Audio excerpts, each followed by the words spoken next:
ஆண்டவர் இயேசு கிறிஸ்துவுக்குள் அன்பார்ந்த சகோதர சகோதரிகளே, திருவருகை காலத்தின் 2வது ஞாயிறு உங்களை சந்திப்பதில் பெரும் மகிழ்ச்சி அடைகிறேன். திருவருகை காலத்தின் 2வது ஞாயிறு அமைதியை குறித்து தியானிக்க நமக்கு அழைப்பு விடுகிறது. இந்த அமைதியானது இன்று பலருடைய வாழ்விலே வெட்டாக்கனியாகவே இருக்கிறது. ஆண்டவருடைய திருவிழப்படி உண்மையான அமைதி நீதி வழி ஏற்படும் ஒப்புரவாக்குதல் மன்னிப்பின் அடிப்படையில் உருவாக்க வேண்டும் என்பதை ஆண்டவர் வலியுறுத்தி செல்லுகிறார். ஏசாயா தீர்க்கதரிசியின் புஸ்தகம் 11ஆம் அதிகார வாக்கியங்கள் 1 தொடக்கம் 10 இந்த வாக்கியங்கள் நாம் கவனிப்பு உட்பட வேண்டிய வாக்கியங்களாயிருக்கிறது. ஓநாய் செம்மறியாட்டு குட்டியோட அங்கே அக்குட்டியோ சிறுத்தை போல் படுத்திருக்கும். கன்று சிறுத்தை புலிக்குட்டி கொழுத்த காலை ஒன்றாக கூடி வாழும் என்று இறைவாக்கினர் கனவு காணும். இந்த கனவு என்பது நம்முடைய யதார்த்தத்திற்கு அப்பாற்பட்ட ஒன்றாய் காணப்படுகிறது. இந்த அனுபவத்தை நாம் எப்போதாவது கண்டிருக்கிறோமா அல்லது கேள்விப்பட்டிருக்கிறோம்? இது எவ்வாறு முடியும் என்று நாம் யோசிக்கிறோம். லூக்கா எழுதின நற்செய்தி நூல் அதிகாரம் 1 வாக்கியங்கள் 37 ஆண்டவரினால் இயலாத காரியம் ஒன்றுமில்லை என்று சொல்லப்படுகிறது. ஆண்டவருடைய ஆவியானவர் நமக்குள்ளே வருகிற பொழுது இந்த மாற்றங்கள் என்பது நம்முடைய இயல்புகளிலே ஏற்படுகிற உண்மையான மாற்றங்களை குறித்து கூறப்படுகிறது.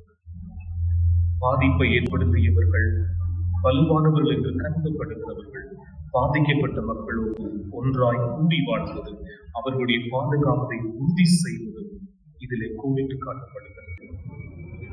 நற்செய்தி வாசகத்தின்படி திருமுழுக்கு முனிவர் இவ்வாறு மத்தேயு அதிகாரம் 3 வாக்கியங்கள் 1 தொடக்கம் 12 மனம் மாறுங்கள், விண்ணரசு நெருங்கி வந்துவிட்டது என்று சொல்லுகிறார். உண்மையான மனமாற்றம் என்பது நம்முடைய இயல்புகளிலே ஏற்படுகிற மாற்றம் தான் விண்ணரசுக்குள் நம்மளை எடுத்துச் செல்வதற்கு அது வழிவகுக்கும். அந்த மனமாற்றத்தை, அந்த உண்மையான இயல்பில் ஏற்படும் மாற்றத்தை நம் யதார்த்த நம்முடைய அன்றாட வாழ்விலே நாம் காட்ட வேண்டியது அவசியமாயிருக்கிறது. இன்று நம்முடைய தேசம் உயிர்களை இழந்து, உடைமைகளை இழந்து, கண்ணீரிலும் வேதனையிலும் இன்றைக்கு கடந்து செல்கின்ற இந்த நேரம் நாம் நம்முடைய வரையறைகளை கடந்து, வேறுபாடுகளை கடந்து ஒருவருக்கொருவர் ஆறுதலாக இருக்கவே, உதவிக்கரம் நீட்டவும் ஆண்டவர் நமக்கு அழைப்பு விடுகிறார். இன்றைக்கு பலருடைய வாழ்விலே இந்த இயற்கை தாண்டவம் மன நிம்மதியை குறைந்திருக்கிற இந்த சந்தர்ப்பம் நாம் அவர்களுக்கு ஆறுதலாக இருந்து ஆண்டவருடைய அன்பை வெளிப்படுத்த இந்த திருவருகை காலம் நமக்கு அழைப்பு. நாம் அவ்வாறு செய்கிறது விண்ணரசுக்குரிய மக்களாய் நாங்கள் மாற முடியும். அந்த விண்ணரசுக்குள் நம்மை தகுதியுள்ளவர்களாய் மாற்றிக்கொள்ளும். நம்முடைய உள்ளத்திலும் இல்லத்திலும் திருச்சபையிலும் சமூகத்திலும் ஆண்டவர் இயேசு வந்த பிறகு நாம் பிறருடைய வாழ்விலே அந்த அமைதியை ஏற்படுத்துகிற பிள்ளைகளாய் மாறுகின்ற கருவிகளாய் நம்மை ஆண்டவருடைய கரத்திலே ஒப்புக்கொள்ளும்.